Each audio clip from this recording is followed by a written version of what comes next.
Thank you, Ariana Grande. You're welcome. I'm grateful, Cynthia. My name is Ayo. And my name is Dyer, and you are welcome to Oversharing.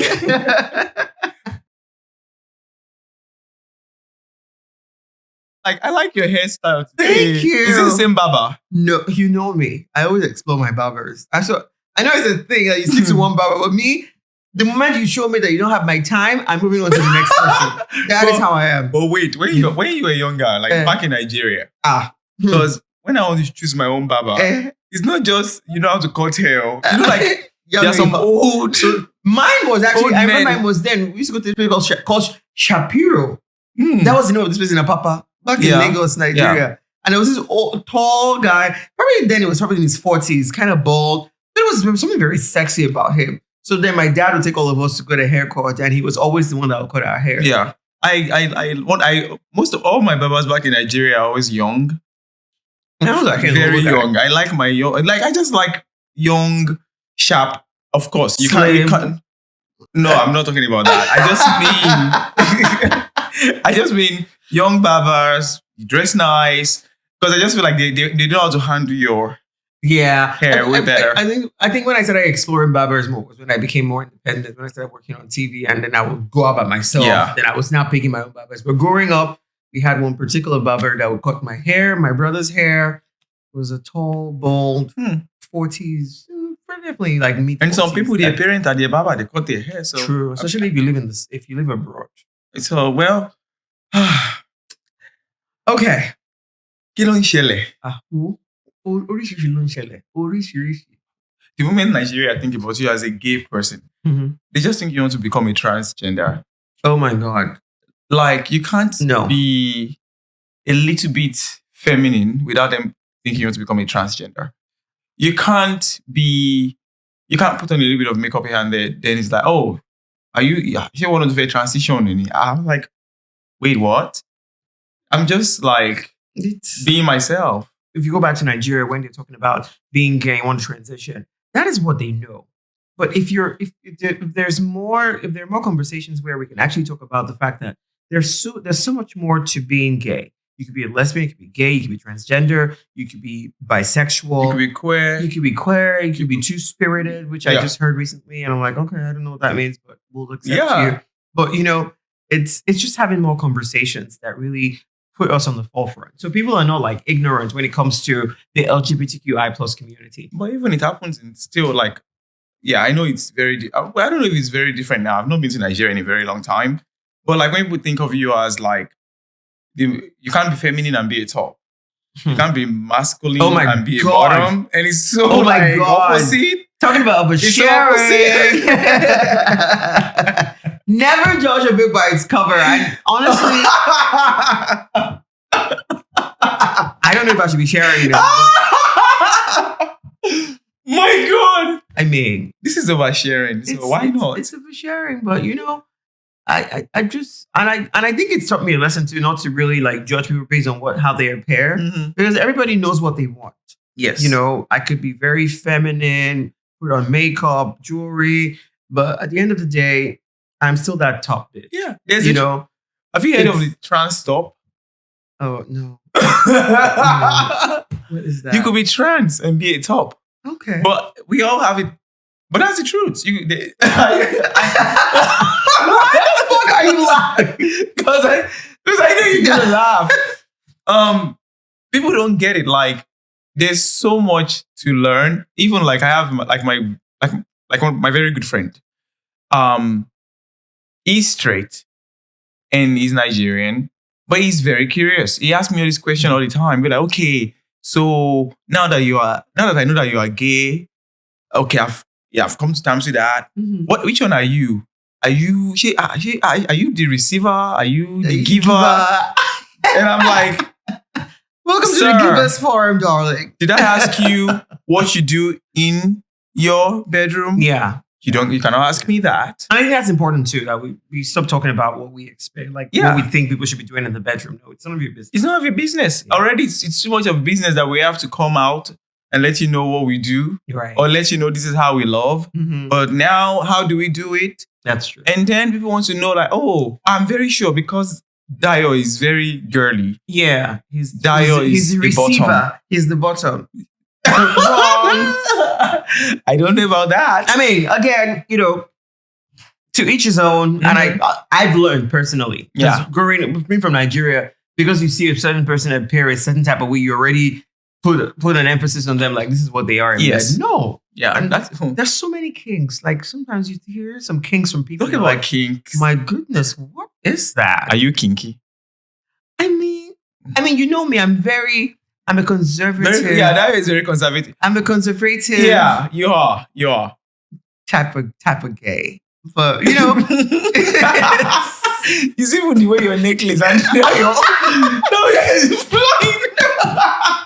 I'm a conservative type of gay. I swear, I'm very me. Like when I hear some things, I'm like, wow. And you meet some people, they tell you their fetishes and their kinks. You're like, oh wow. I'm like, oh. What is the most you've done?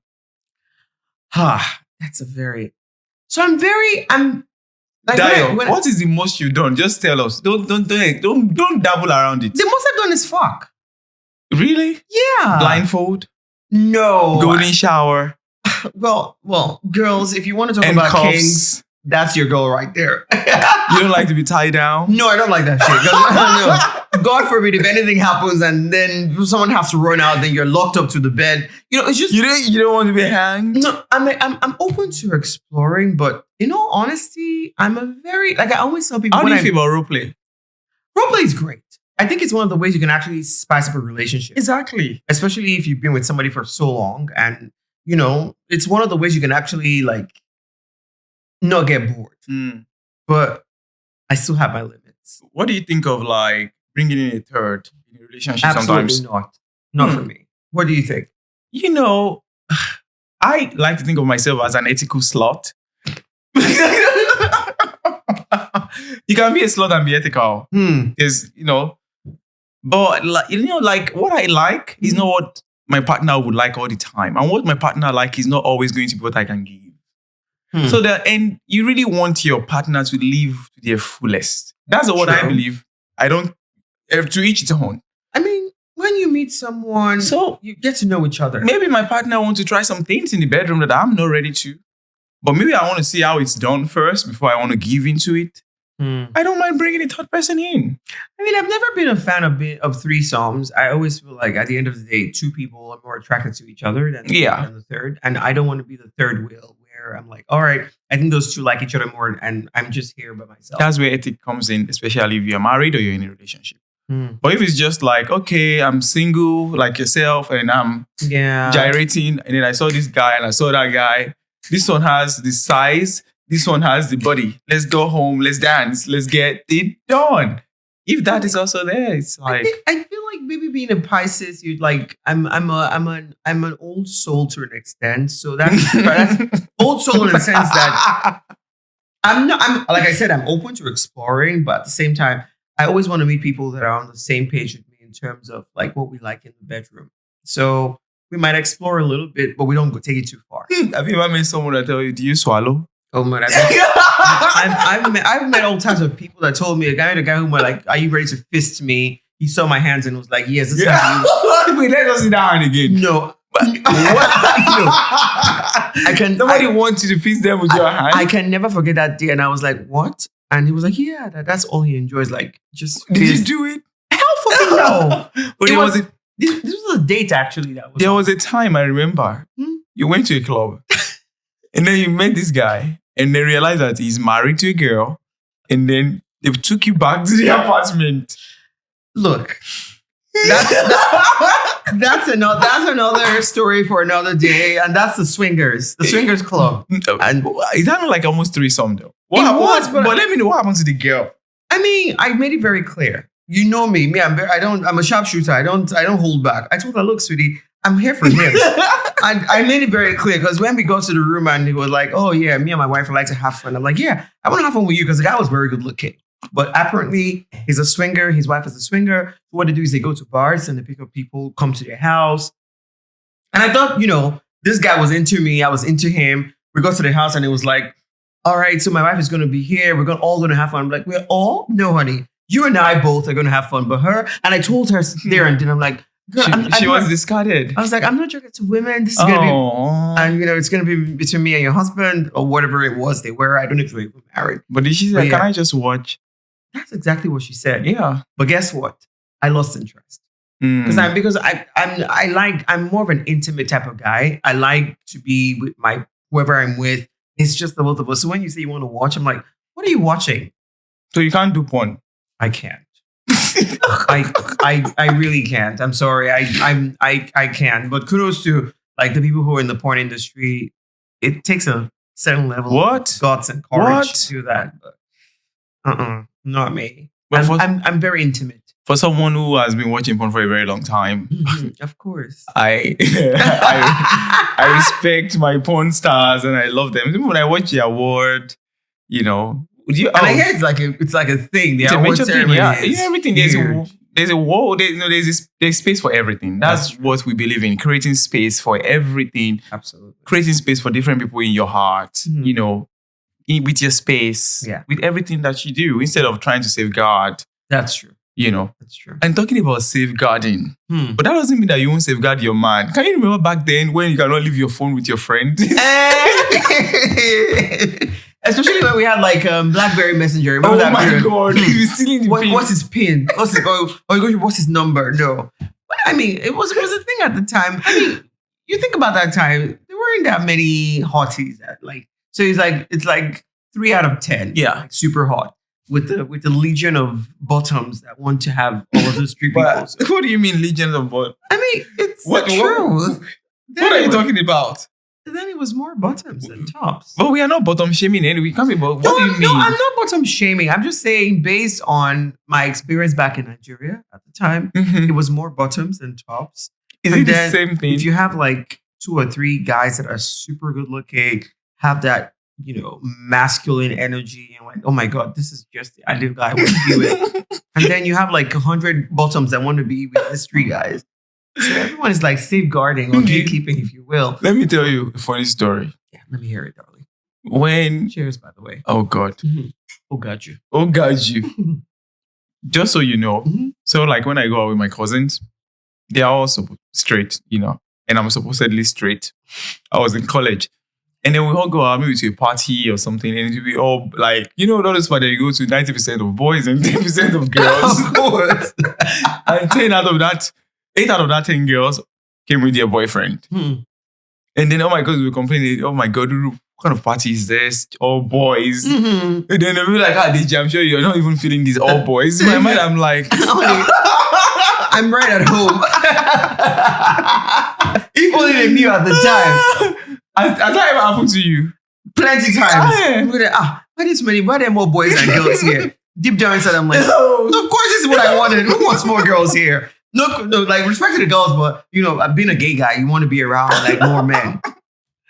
But is this when straight men should now be scared if they have a gay man around them?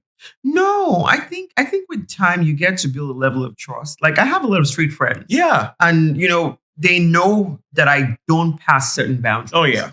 And I think when you build that level of trust, they know that, okay, this guy will not try to seduce me or try to do anything sexual with me because I know this is who you are. Yeah. And I respect that. And I think it should be both ways. Yeah. Like you respect me. And I know some girls try sometimes to like sleep with me, like send messages. Ooh, yeah. That's a conversation that we don't hear. We always just hear that the straight guy that wants to sleep with the gay guy that wants to like sleep with do something with the straight guy. But we don't hear about the straight women that want to sleep with the gay guy. Yeah.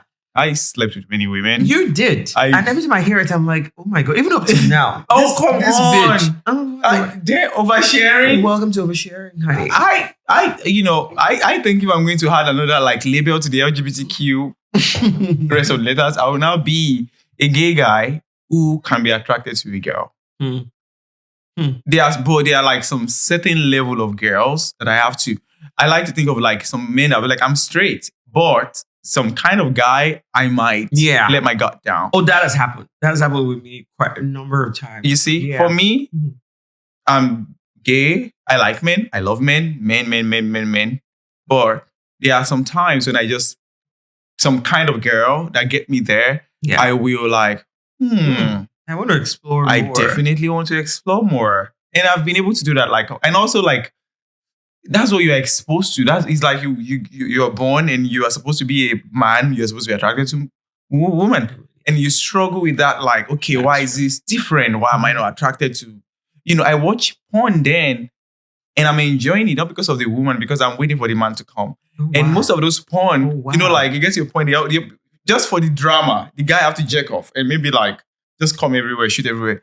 That's what I'm waiting for. Like, oh my God, this guy is about to come. Yeah, I'm looking at the dick. It's so funny that you say that because I like that too as well. When a man is about to come. I thought you don't watch porn. No, I'm saying I like when a man is about to come. It turns me fucking on. I'm sorry. Like, a woman, I'm on top of you and I'm like, sorry for what? When I'm jerking the guy off, he's like, I'm about to come. I'm like, yes, come. It fucking turns me on. Are you like, shoot it, daddy? Yeah, no, don't shoot in my fucking face. Like, can I shoot on your face? I'm like, no, honey, you're going to shoot on that wall. You're going to shoot in my face. But I really enjoy when a guy's about to come. It really turns me on. It really does. Because I like to jerk a guy off while I'm fucking him at the same time. Oh, God. Yeah. Oh, my God. Oh, my God. Did I just say that? Oh, my God. It's been a lot of fun. This has been a wonderful conversation, actually. Oh, my God. So we're talking about oversharing. Oversharing. Oh, Oremi. Now, them, the Russians. The Russians. Oh, God. Thanks, guys, for watching. Oh, my God.